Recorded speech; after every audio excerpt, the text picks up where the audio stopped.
Merci Alexandre. Je voulais juste dire merci à Dorothée Bricard qui a ouvert un petit peu cet événement par un petit discours qui montre l'intérêt que porte l'université pour les futurs universitaires qui proviennent des collèges et des lycées. Il faudrait faire un petit peu plus ce type d'événement pour créer un peu plus d'interaction. Je voulais aussi remercier Lauriane Tellet qui a organisé cet événement et ses collègues, bien sûr, avec qui elle a travaillé. Cet événement n'aurait pas été possible sans tous les profs aussi qui se sont investis, et puis les collégiens, les lycéens. J'ai été très agréablement surprise d'ailleurs de la qualité des projets, donc je suis très contente de faire cette conférence devant un public qui n'est pas facile pour moi parce que c'est très diversifié. On a des collégiens, des lycéens, des étudiants du supérieur, des profs du secondaire, des profs du supérieur, mais j'ai essayé de faire quelque chose grand public, donc j'espère que vous allez apprendre autant de choses que moi j'ai appris en faisant la bibliographie sur lui, que je vais essayer de vous restituer. Alors, j'ai mis cette photo, c'est pas anodin, pour vous montrer ici Mendeleïev à quoi il ressemble, mais regardez son cahier de Dano, ça montre que le travail de réflexion passe par coucher sur le papier, ce à quoi on réfléchit, il faut du temps, et c'est normal. Alors ce temps, on l'a peut-être de moins en moins, c'est vrai, mais c'est le travail du scientifique qui passe par là. Voilà, donc c'était une petite illustration du travail du chercheur qui est très important. Je voulais aussi rappeler pourquoi on est là aujourd'hui, tous ensemble. C'est on est en train de fêter en fait le 150e anniversaire du tableau périodique des éléments, qui a été proposé par Dmitri Mendeleïev en 1869 ici. Alors j'ai repris une petite phrase qui est très caractéristique finalement de cette trouvaille. La loi périodique offre des conséquences que l'ancien système n'avait pas encore osé prévoir. Et le mot très important, c'est prévoir, parce que c'est ça qui a fait son génie, c'est qu'il avait su prévoir des choses qui n'avaient pas encore été découvertes. Donc ça, on va voir comment il y est parvenu petit à petit. Alors, comme j'ai un public un peu diversifié, je me suis un peu creusé la tête pour savoir comment j'allais aborder les choses. Je me suis dit, allez, on va commencer peut-être juste par rappeler brièvement, je ne vais pas faire un cours, rassurez-vous, juste rappeler ce qu'est un élément chimique. Alors, notamment ici, vous avez la nomenclature, à laquelle tout le monde est familier, X à Z.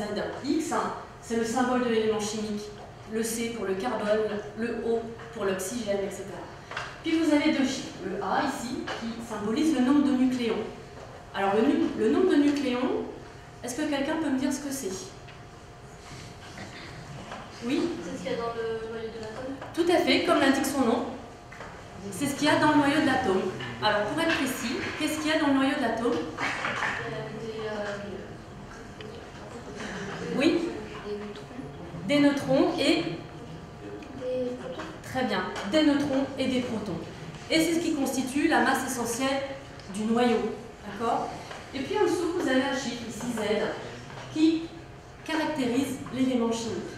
C'est le Z qui caractérise l'élément chimique. A peut varier, Z étant constant, on garde le même élément chimique. Par exemple, le carbone a un Z qui est égal à 6, mais le A, ça peut être 12, 13, 14, et on arrive sur des isotopes, carbone 12, carbone 13, carbone 14. Alors, bien sûr, on est un peu avancé actuellement, et puis je finirai ma conférence également là-dessus, c'est un petit clin d'œil. Ça, c'est la nomenclature. Après, comment on décrit physiquement les choses? Le noyau, il est ici. Par exemple, l'hydrogène, il n'a qu'un seul proton, il n'a pas de neutre. Et puis, comme tout est électriquement neutre, il a forcément l'électron. Parce que l'électron est chargé négativement et le proton est chargé positivement, avec une charge élémentaire identique en norme.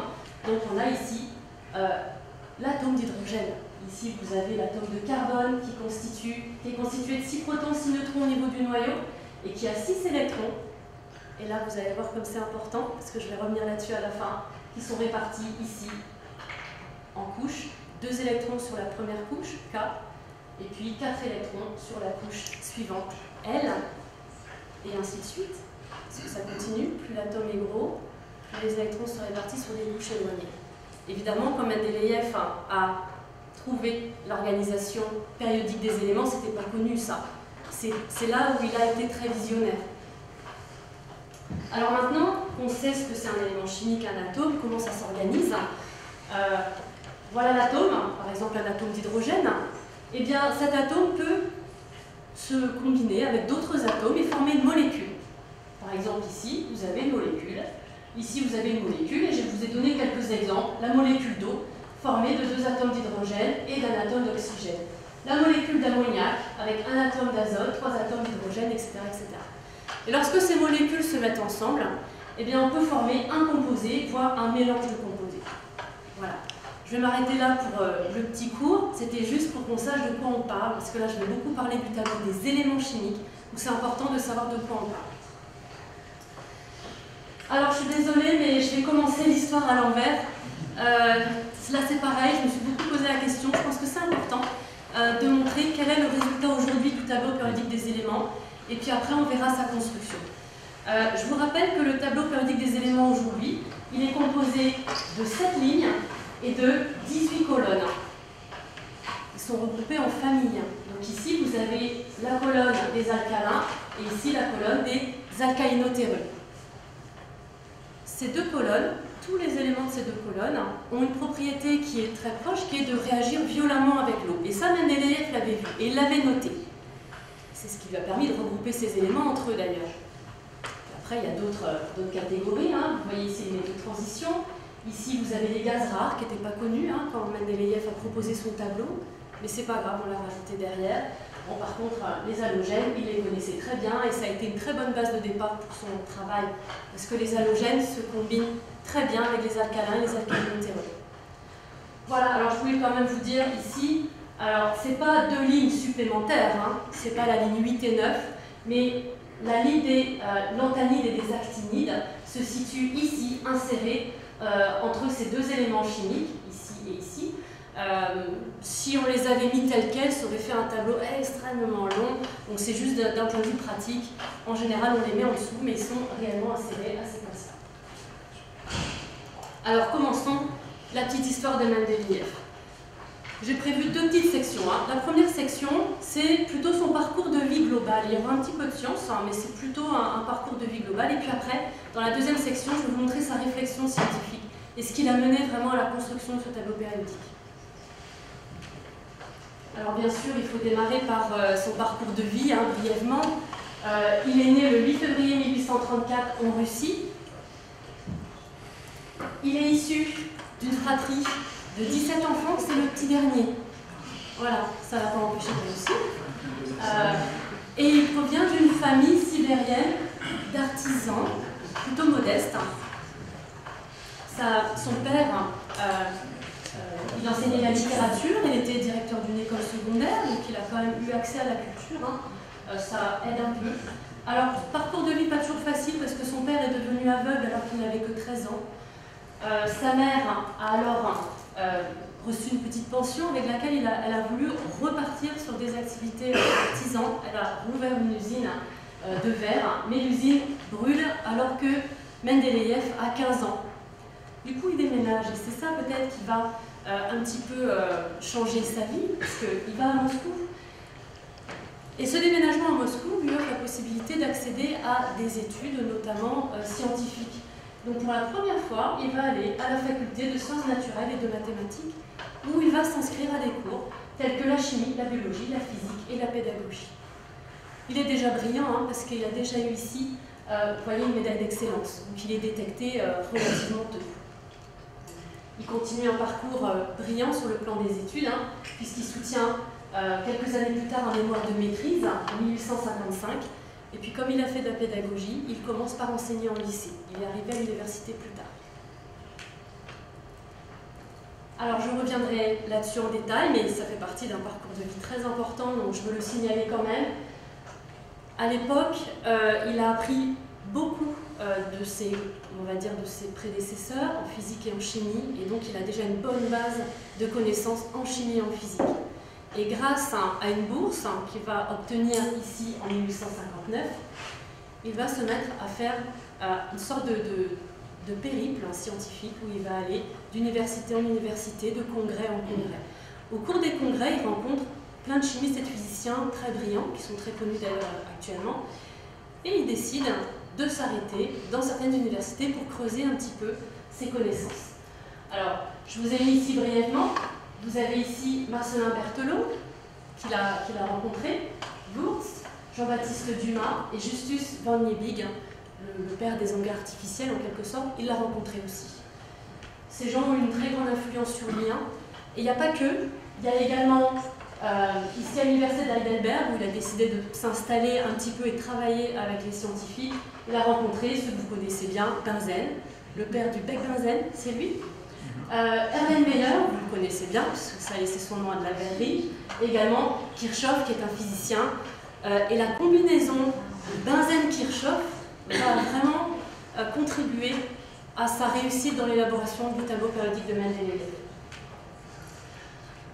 Alors, bon, pour la petite histoire, c'est aussi à cette époque qu'il conçoit un pycnomètre, parce qu'on croit qu'il a fait le tableau périodique des éléments, mais il n'a pas fait que ça, notamment le pycnomètre, hein, qui sert à mesurer une masse dynamique, on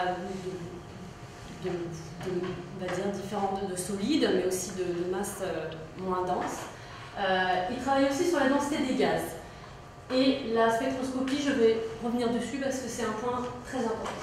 Mais comme on est sur le parcours de vie, je vais en finir avec son parcours jusqu'au bout, jusqu'à sa mort, hein, avec une date clé sur laquelle je vais revenir plus tard, 1860, le congrès de Karlsruhe, en Allemagne.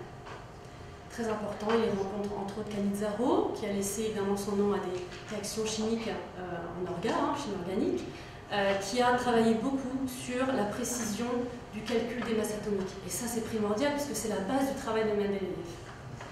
Donc du coup, il a beaucoup avancé en échangeant ses idées à ce congrès de Karlsruhe. Il soutient sa thèse de doctorat en 1864, et enfin, il obtient un poste à l'université de Saint-Pétersbourg en 1867. Alors Mendeleïev n'a pas fait que le tableau, je vous le disais. Je ne vais pas rentrer dans les détails, mais juste pour vous expliquer quand même ce qu'il a fait. Il a travaillé sur les solutions aqueuses, la masse, le poids, la compressibilité des gaz, la dilatation thermique des liquides et la nature du pétrole.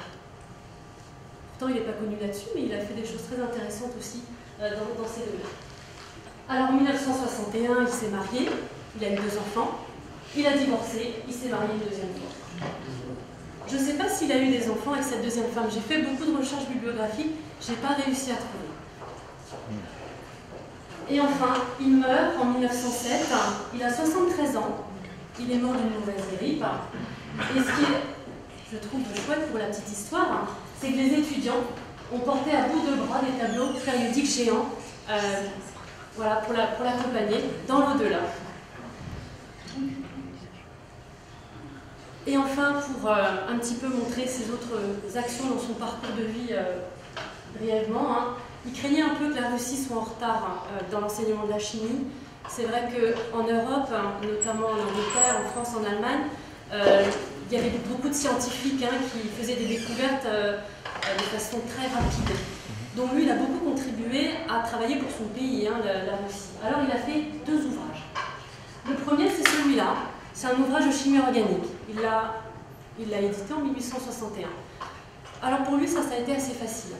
Par contre, le 2e ouvrage, celui qui est à l'origine du tableau périodique de Mendeleïev, ça a été plus difficile pour lui parce qu'il n'était pas spécialiste de la chimie inorganique, la chimie minérale.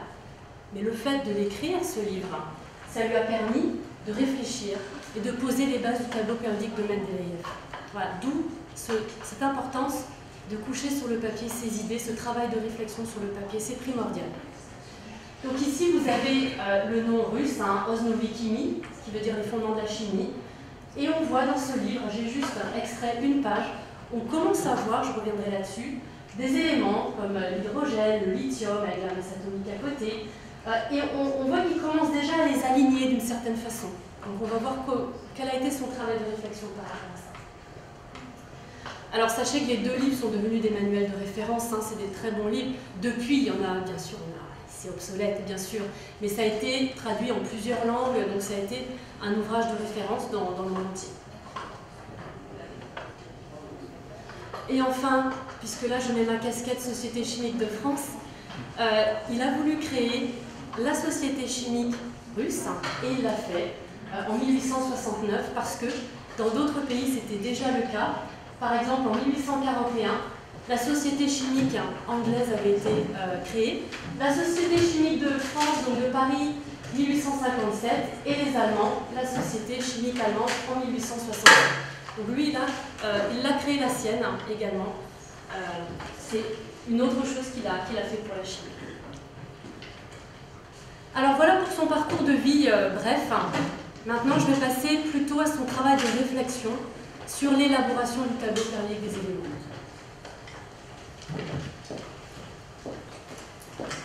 Alors, je vais peut-être vous décevoir, mais Mendeleïev n'a pas été le premier à proposer le tableau périodique des éléments. En réalité, il y en avait même eu une soixantaine de proposés avant lui. Et entre 1960 et 1969, il y en a eu 6 qui étaient même périodiques. Et pourtant, c'est lui qui a été retenu comme le père du tableau périodique des éléments. Pourquoi? Qu'est-ce qui a fait la différence par rapport aux autres? Alors, bon, vous allez tout de suite le voir ici avec ce premier exemple. Je ne vais pas vous montrer les 70 essais qui ont été faits, je vous rassure. Je vais juste donner 2 exemples. Vous allez voir qu'est-ce qui n'a pas été fait par rapport à Mendeleïev. 1789, Antoine Laurent Davoisier, première tentative de classement des éléments de façon périodique. Alors là, je vous laisse regarder. Bon, c'est pas mal ici, pas de souci. On voit qu'il y a des regroupements d'éléments, c'est pas idiot. Mais regardez ici, on voit que l'élément chimique, lumière, est pris en compte. L'élément chimique, calorique, est pris en compte. Donc évidemment, c'est pas mûr, c'est pas bon. Donc c'est pas tout à fait au point. Ceci dit, il y avait de l'idée, il y avait un classement périodique qui avait été imaginé, Mendeleïev s'est également appuyé dessus. Voilà. À l'époque, il y avait 37 corps simples de découvert. Alors, donc, lumière, chaleur, on oublie. Alors, le deuxième tableau périodique qui est intéressant à vous montrer, parce que ça, c'était quand même original, c'est 1862, Alexandre-Émile Béguier de Champourtois. Il propose un tableau périodique sous forme, ici, vous regardez, de spirale. Et c'est périodique également, c'est très malin. En fait, il avait imaginé que quand on tombe en face, ici, eh ben, on a les mêmes propriétés chimiques. On reconnaît ici l'hélium, le néon, l'argon, etc. Donc on reconnaît des éléments chimiques qui appartiennent à une même famille.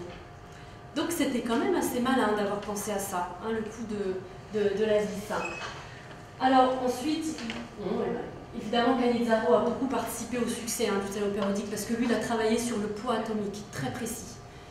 Alors après il y a un Anglais, il a repris l'idée de cette vis, mais il a rajouté quelque chose de très important qui est l'hypothèse des octaves. C'est-à-dire de dire qu'entre 2 éléments chimiques qui ont les mêmes propriétés chimiques, eh ben, il y a 8 éléments qui les séparent. On est bien sur la périodicité. Mendeleïev s'est servi de tout ça pour un petit peu améliorer les choses. Parce qu'aucun de ces chimistes n'avait prévu des éléments qu'on n'avait pas découverts. Mendeleïev l'a fait, lui. Et c'est là toute son originalité. Alors je vais vous montrer la chronologie du coup de sa réflexion. L'idée clé qu'il avait, c'était celle-là. Et il n'en a jamais démordu jusqu'à sa mort. Pourtant, il y a eu quelques recherches qui ont failli ébranler un peu le tableau périodique.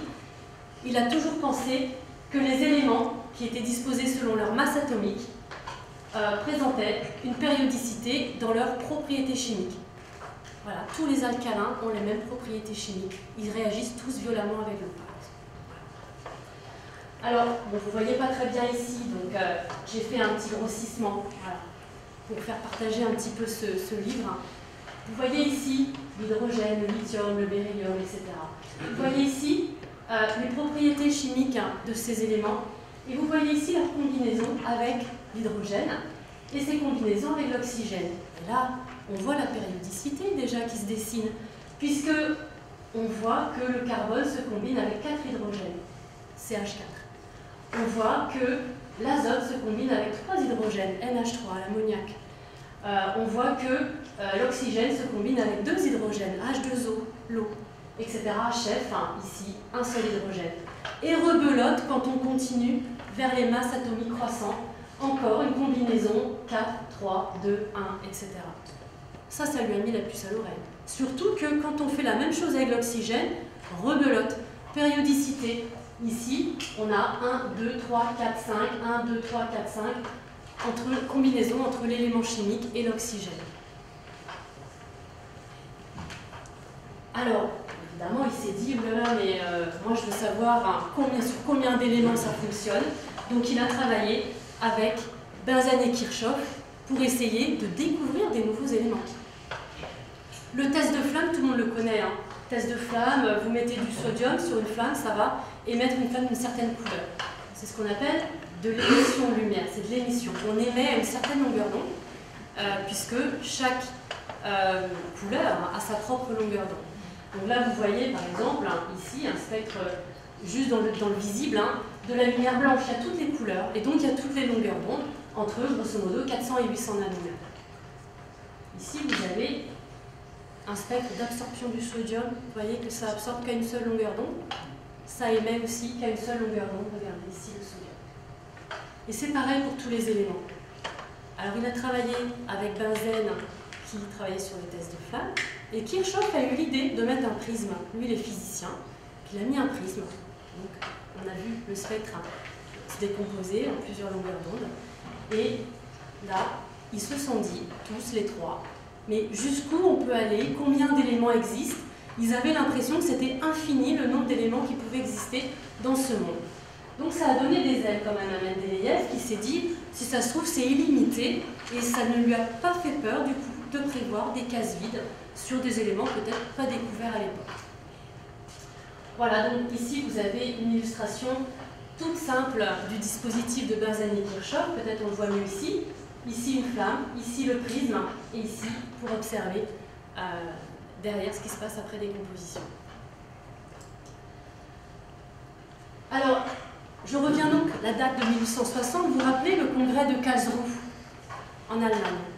Congrès où il y a eu beaucoup d'échanges scientifiques, et notamment la rencontre avec Cannizzaro qui lui travaillait sur la détermination très précise des masses atomiques. Or, les masses atomiques, c'est là-dessus qu'il s'est basé pour déterminer la périodicité des propriétés chimiques des éléments. Donc c'est vraiment la base de son travail. Alors, les fondements de la chimie, osmobichimie, dont on a parlé tout à l'heure, vous avez vu cet extrait, je vous l'ai montré tout à l'heure, ça a été vraiment ce qui a déclenché l'envie de publier cette périodicité parce qu'il en était intimement convaincu et il avait raison. Pas pour les bonnes raisons, on verra après, mais il avait raison. Alors, on voit ici l'hydrogène, l'azote, l'oxygène, le carbone, il commence à les classer par famille, etc. On voit aussi les métaux, alcalins, alcalinotéreux. Ça commence à prendre forme. Alors, du coup, il se dit, ça marche pour les légers. Mais il est tellement sûr de lui, il dit, mais ça va marcher pour les lourds, ça ne peut que marcher pour tous les éléments chimiques. C'est ce qui a fait sa force. Donc, il s'est basé pour l'instant sur 63 éléments chimiques. Mais quand il lui en manquait un, il s'est dit, bon, bah, celui-là, on ne le connaît pas encore, allez, on passe, ça fait un trou, et on continue à remplir sur ce qu'on connaît. Alors, voilà ce que ça donne. Dans son ouvrage, c'est pas sa forme définitive, c'est dans son ouvrage, on trouve une première forme qui est celle-ci, où on voit lithium, sodium, potassium, etc. Oh, le cuivre, qu'est-ce qu'il fait là? Bon, je dis, tout n'est pas encore... on va dire élaboré proprement, mais ce qui est très intéressant, c'est qu'il y a des traits. Et les traits, c'est des éléments qu'il ne connaît pas encore. Mais il sait qu'ils existent. Il en est intimement convaincu. Alors, je reviendrai là-dessus plus tard. Je vais essayer de vous démontrer un petit peu son jeu de cartes. C'était un amateur apparemment, de jeu de cartes, de réussite. Alors, j'ai trouvé cette illustration très bien, et c'est issu de Sciences et Vie Junior, qui a été publié en 2013. Alors, tout simplement, il s'est dit, voilà les éléments chimiques qu'on connaît, ça c'est tous les halogènes, fluor, chlore, brome, iode. Il les met sur des cartes. En dessous, il écrit la masse atomique, puisque c'est la base de son travail et de ses calculs. Et en dessous, il met les propriétés chimiques, qui sont les mêmes dans une même famille, ce qui est le cas ici pour les halogènes. Et il sait que les halogènes se combinent très bien avec les alcalins, par exemple, les alcalinotéreux aussi, mais ici, il a travaillé en premier sur les alcalins. Donc, il commence à mettre les alcalins ici. Il sait très bien qu'ils appartiennent à une même famille parce qu'ils réagissent violemment avec l'eau. Il les met en dessous. Et il sait que ça se combine très bien de l'un à l'autre. Il commence à regarder les masses atomiques et il se dit, oui, mais le fluor 19, le sodium 23, ils ont des masses plus proches, je vais tout décaler d'un rang. C'est ce qu'il fait. Il décale tout d'un rang. Maintenant, le fluor est sous le sodium, le chlore sous le potassium, etc. Et le fait d'avoir fait ça, ça lui a permis de faire des petits calculs basiques où il a regardé la différence de masse entre le fluor et le sodium, entre le chlore et le potassium, entre le brome et le rubidium. Il trouve la même chose, quasiment. Parce que tout n'est pas super exact. Cannizzaro a bien travaillé, mais ce n'est pas encore tout à fait exact.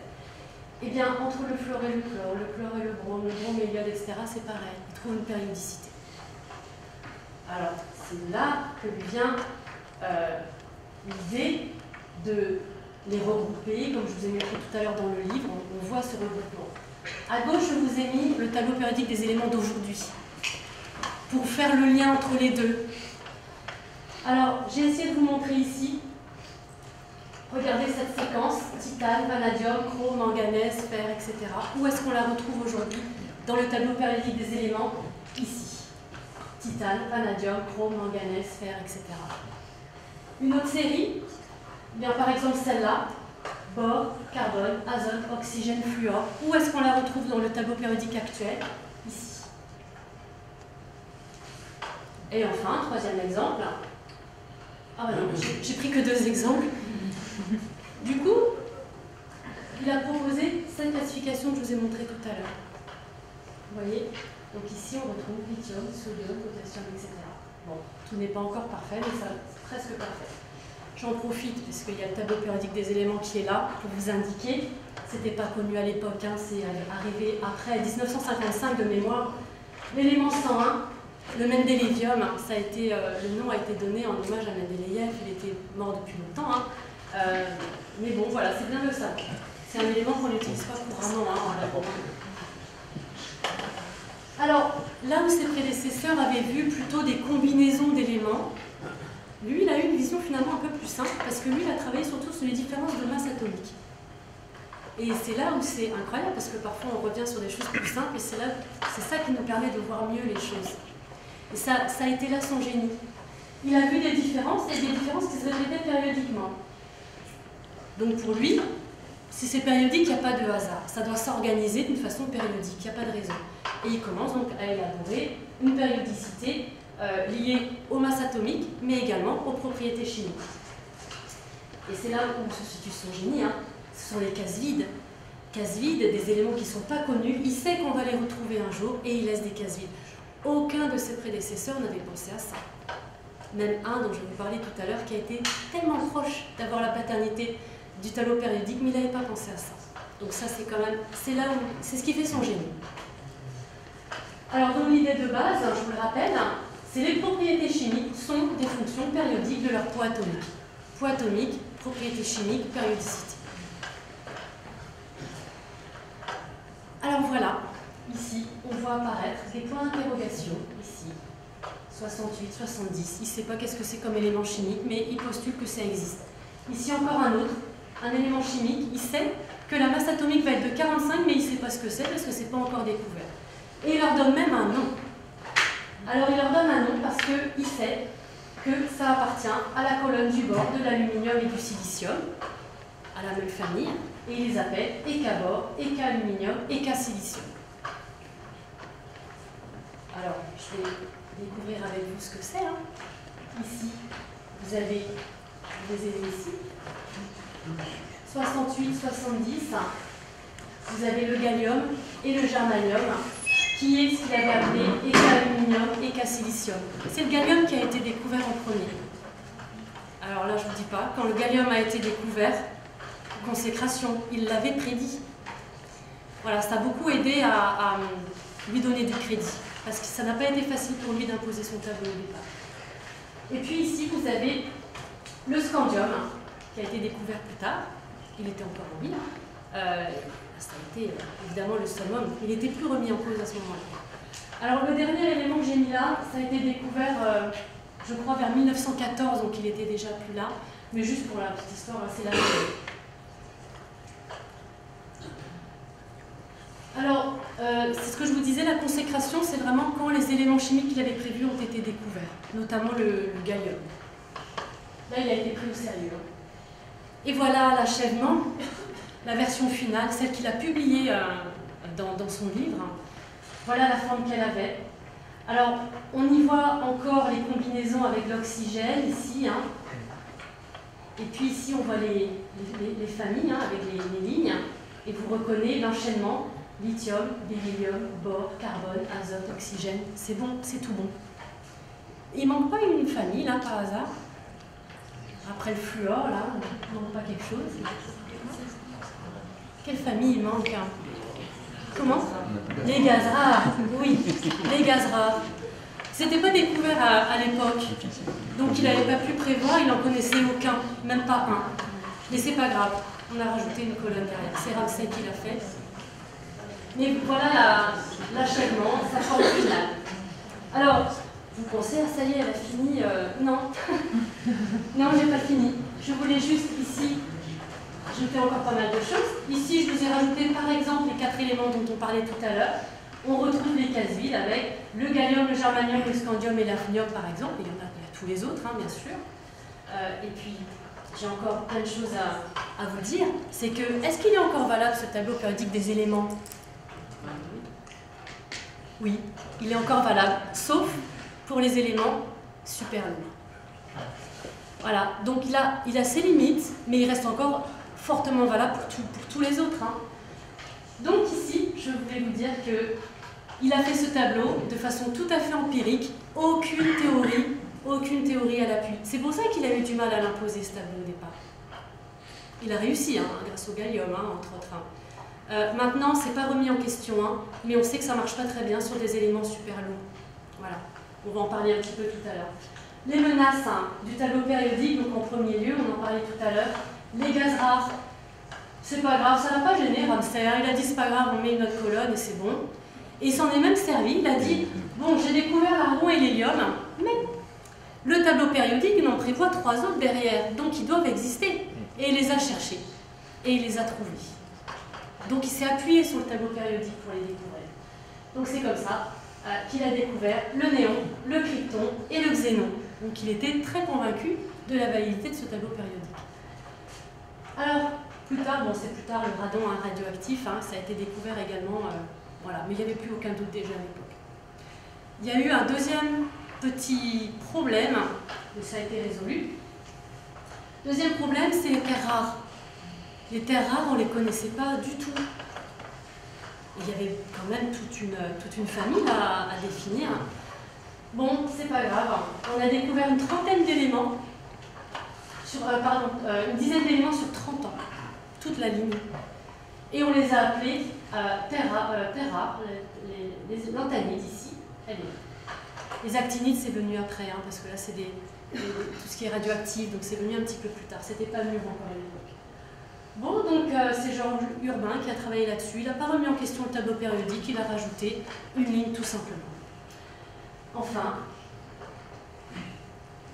le troisième problème, qui a failli ébranler le tableau périodique, mais c'est bon, il tient encore, c'est la radioactivité. Alors là, je salue le travail d'Ernest Rutherford, parce que le pauvre, quand il s'est rendu compte qu'il avait transmuté le thorium en radium puis en radon, il s'est dit, mon Dieu, on va nous prendre pour des alchimistes.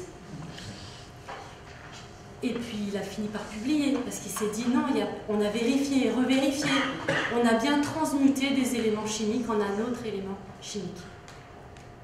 Alors ça, Mendeleïev, il n'a pas été ravi, bien sûr, mais c'est comme ça. Il y a des choses scientifiquement prouvées, on doit les accepter, essayer de les comprendre et mettre une théorie derrière. Alors sachez que Mendeleïev, il est mort en ayant très peu accepté les petites critiques qui étaient venues un petit peu ébranler hein, ce qui était le travail de toute une vie. C'était quelqu'un de très convaincu, très investi, mais il serait content de voir aujourd'hui que le tableau périodique tient toujours, malgré les éléments super lourds dont je vais vous parler un tout petit peu plus tard. Juste avant de vous parler des super lourds, vous dire quand même que ce qui est, moi je trouve absolument incroyable, c'est que la théorie est venue confirmer le tableau périodique des éléments. Puisque à l'époque, on n'avait aucune théorie. On ne savait pas comment vraiment était fait un atome. Alors, c'est là où la physique quantique va rentrer en ligne de compte. Tout le travail de Bohr, absolument incroyable. Alors, je vous rappelle, Bohr, il a dit les éléments sont chimiquement voisins si les couches extérieures de leurs atomes offrent la même configuration électronique. Alors, je vous traduis. Ça veut dire que si vous avez le même nombre d'électrons sur la couche la plus loin du noyau, la plus extérieure, alors vous allez avoir les mêmes propriétés chimiques à la clé. Voilà. Au final, eh ben, on revient à la périodicité, parce que le remplissage des couches K, L, M, elle ne se fait pas n'importe comment, hein, ça se met dans des orbitales, on n'en met pas le nombre qu'on veut, le nombre est limité par couche, et voilà, et on en revient à la périodicité des propriétés chimiques, parce que quand une couche est remplie, on commence à remplir la couche la plus extérieure.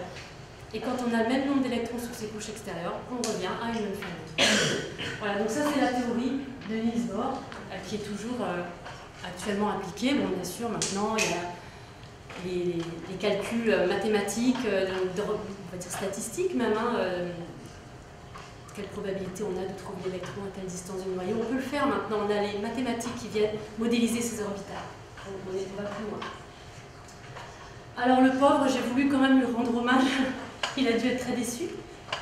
Cet homme qui avait proposé un tableau périodique des éléments périodiques aussi, comme Mendeleïev, il n'a jamais été reconnu. Contrairement à Mendeleïev, je voulais quand même en parler. Il s'appelle Meyer et il a proposé 5 ans avant quand même son tableau périodique des éléments. Alors, Mendeleïev ne lui a rien volé, je vous rassure. À l'époque, il n'y avait pas Facebook, etc. Donc, les communications se faisaient beaucoup plus lentement et les scientifiques se retrouvaient lors des congrès pour échanger.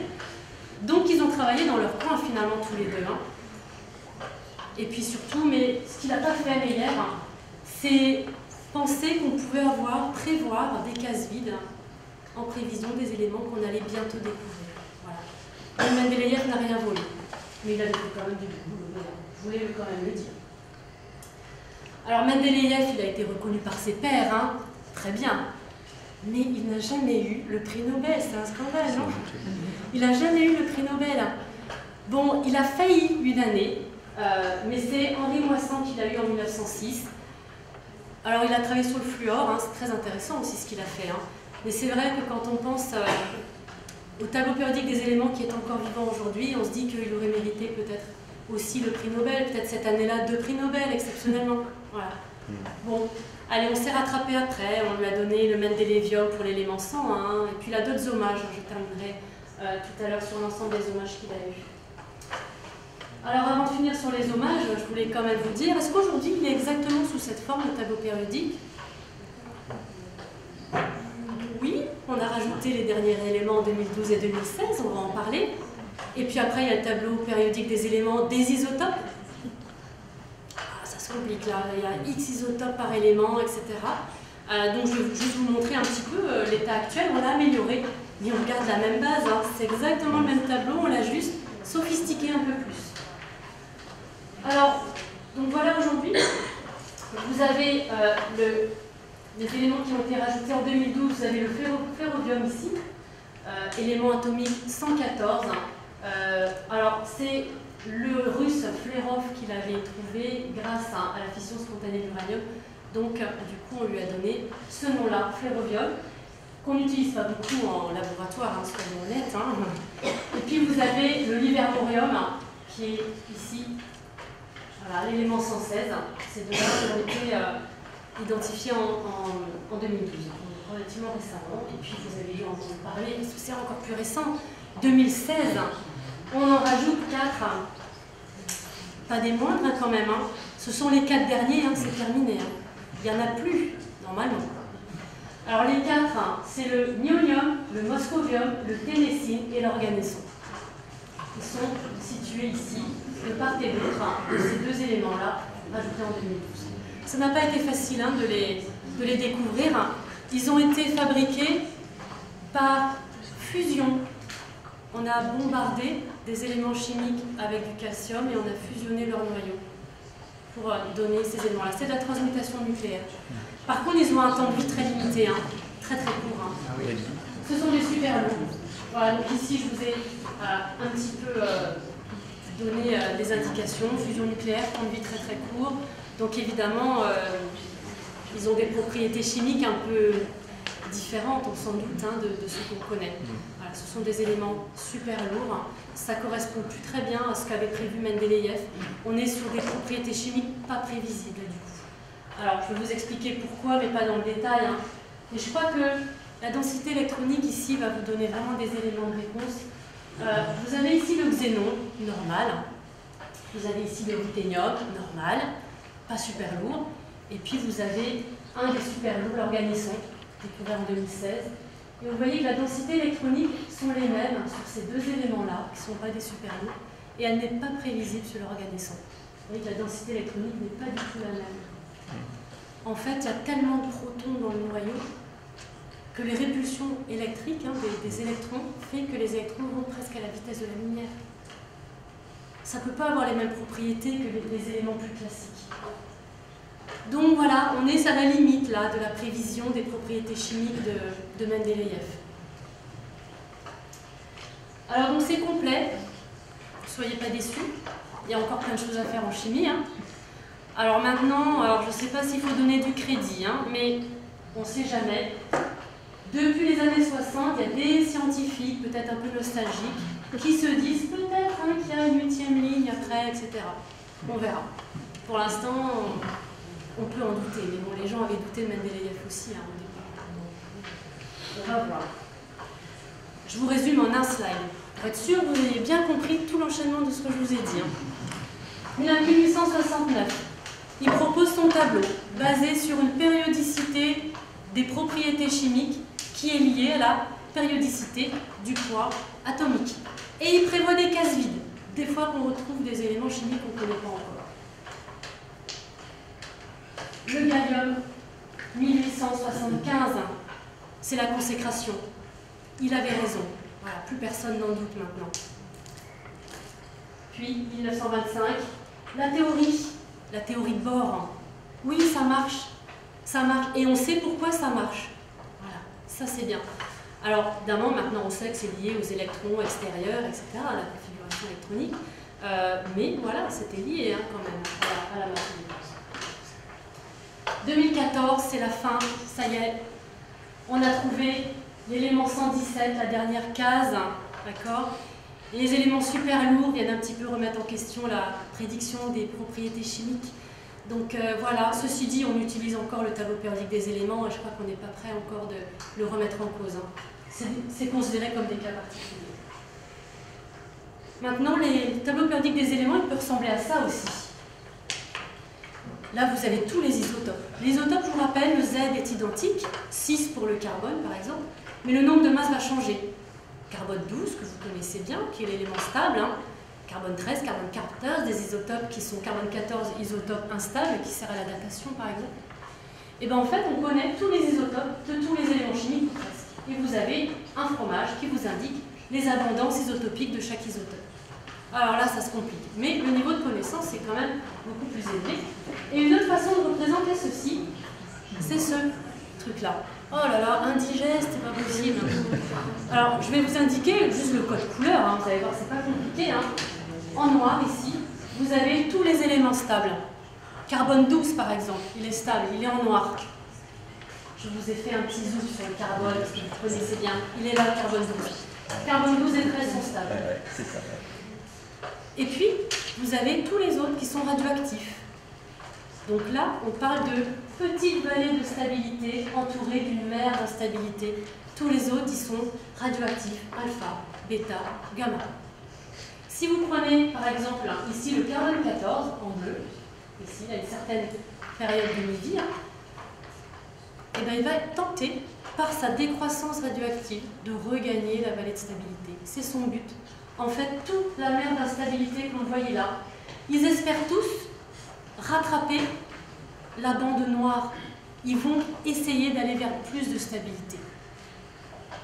Voilà, ce diagramme s'explique donc facilement. Enfin, je terminerai sur les hommages. On en a un petit peu parlé. Bien sûr, l'élément 101, Mendeleïevium. Okay. Je voudrais aussi vous dire qu'il y a un monument du tableau périodique à Bratislava en Slovaquie, si vous y allez en vacances. Vous avez également un timbre, je trouvais ça très, très rigolo, donc je vous l'ai mis, un timbre de l'Union soviétique en 1969. Ils étaient fiers, c'est normal, c'était un petit peu la guerre des brillants scientifiques entre pays. Le 17 septembre 1925, Trotsky a même fait un discours sur la science, voilà, au 4e congrès de Mendeleïev.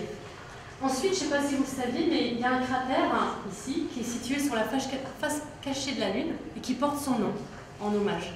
Il ne le sait pas, bien sûr, parce que ça a été fait après. Et enfin, la dorsale de Mendeleïev dans l'océan Arctique, ici, qui est nommée en son honneur. Je voulais vous dire qu'il y a un jeu de société aussi, Mendeleïev, qui a vu le jour en 2015. Et plus récemment, puisque c'est quand même le 150e anniversaire du tableau périodique des éléments, le 29 janvier 2019, il y a eu la cérémonie d'ouverture de l'année internationale du tableau périodique de Mendeleïev à la maison de l'UNESCO à Paris. Alors, j'ai travaillé il y a beaucoup de vidéos, et je voulais juste vous inviter à regarder sur YouTube. Il y a un collègue qui m'a gentiment adressé ce lien, je suis allée le voir, c'est très rigolo, et c'est vraiment Mendeleïev décrit sous un trait humoristique. Donc ça s'appelle e-science, que je ne me trompe pas. Y-penser. Ah merci, y-penser. Y-penser, et je vous ai mis ici le lien pour que vous puissiez le retrouver. Je vous invite à aller le voir. Vous allez y prendre plein de choses et de façon très ludique.